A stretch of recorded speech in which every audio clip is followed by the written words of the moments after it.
Hey hi everyone, welcome back to my channel pi lifestyle. তো দেখো আজকে কিন্তু আমার স্নান ধান সব কমপ্লিট করে আমি ভিডিওটা স্টার্ট করছি। তো মায়ের দিকে রুটি ভেজে নিচ্ছে আর তার সাথে করেছে ডিমের তরকারি আর ডাল চচ্চড়ি। তো এখন আমি বেশি দেরি না করে আমিও খেতে বসে পড়বো। তো আমি এখন খেতে বসে পড়েছি, আমার সাথে বাবাও খেতে বসে পড়েছে। আমি ভাত খাচ্ছি আর বাবা রুটি খেয়েছে। তো আমি বেরিয়েও পড়ি রেডি হয়ে, বাবাকে টাটা বাই বাই করে। এখন তোমরা নিশ্চয়ই ভাবছো আমি কোথায় যাচ্ছি। তো আমি আজকে মাসি বাড়িতে যাচ্ছি, আমি আর মাই যাব, বাবা যাবে না কারণ ভাই বাড়িতে আছে। ভাই বাড়িতে একা থাকবে দেখে বাবা যাবে না, তো আমি আর মাই যাচ্ছি। তো মা আবার গিয়ে রওনা হবে দেখে আমরা একটু সকাল সকাল বেরিয়ে পড়েছি। আর জানো তো আজকে আমি প্রায় 4 থেকে 5 বছর পরে মাসি বাড়িতে যাচ্ছি। মানে এত আনন্দ হচ্ছিল, মানে বলার বাইরে। মানে আমি বিশ্বাসই করতে পারছিলাম না যে আমি ফাইনালি মাসির বাড়িতে যাচ্ছি। কারণ আমার প্ল্যান হচ্ছে যে মাসির বাড়ি যাব, কোনো না কোনোভাবে প্ল্যান ক্যান্সেলই হয়ে যাচ্ছে। তো আজকে ফাইনালি প্ল্যানটা সাকসেস হয়েছে। তো তারপরে আমরা পৌঁছে এখন আমরা একটা দিদি বাড়িতে যাব, তারপরে আমরা মাসি বাড়িতে যাব। তো আমরা একটু ঠান্ডাও নিয়ে নিই। আর এখন আমরা যেই দিদিটার বাড়িতে যাব না, ওটা হচ্ছে আমার মার বান্ধবী। আর আমার মাকে দেখলেই তো বুঝতে পারলে যে আমার মা কতটা খুশি। দেখো আস্তে আস্তে মানে গল্প শুরু করে দিয়েছে। এত যে কি গল্প করছিল মানে কি জানি। তো তারপরে আমরা ওখান থেকে একটু খেয়ে একটুক্ষণ বসে তারপরে আমরা রওনা দিয়ে দিই মাসি বাড়ি যাওয়ার জন্য। আমার তো বেশ মজা লাগছিল।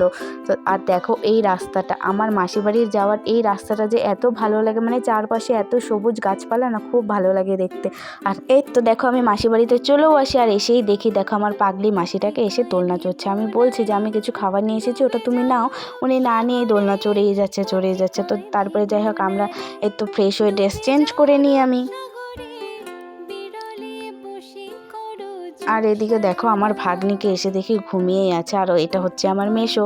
আর দেখো বৌদি চা বানিয়ে নিয়েছে আমাদের জন্য। জানো তো বিয়ের পরে বৌদি 1 বছর হয়ে গেছে, আজকে আমি বৌদিকে ফার্স্ট দেখলাম। বৌদির একটা ছোট মেয়েও আছে, তাহলে ভাবো আমি কত বছর পরে এসেছি। তো আমরা চা খেতে বসেও পড়ি। এখন আমি, মা, মাসি 3জনে মিলেই চা খাচ্ছিলাম। আর দেখো এই গোলাপ গাছটা আমি যখন এসেছিলাম তখন দেখছিলাম ছোট ছিল, এখন কত বড় হয়েছে, কত ফুল ফুটেছে গাছটাতে।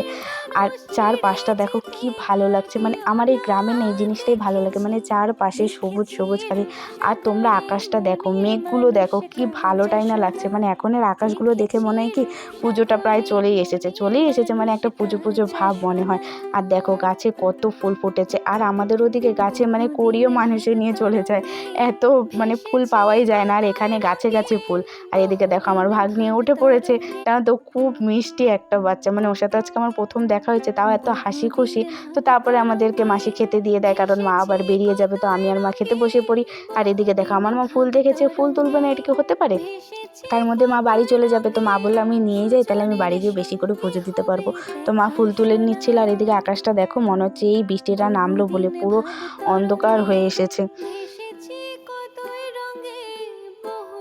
আর আমাকে দেখো এদিকে, মানে এত খুশি ছিলাম, এত খুশি মানে বলার বাইরে। আমার মুখ চোখ দেখে তোমরা বুঝতেই পারছো যে আমি কতটা খুশি।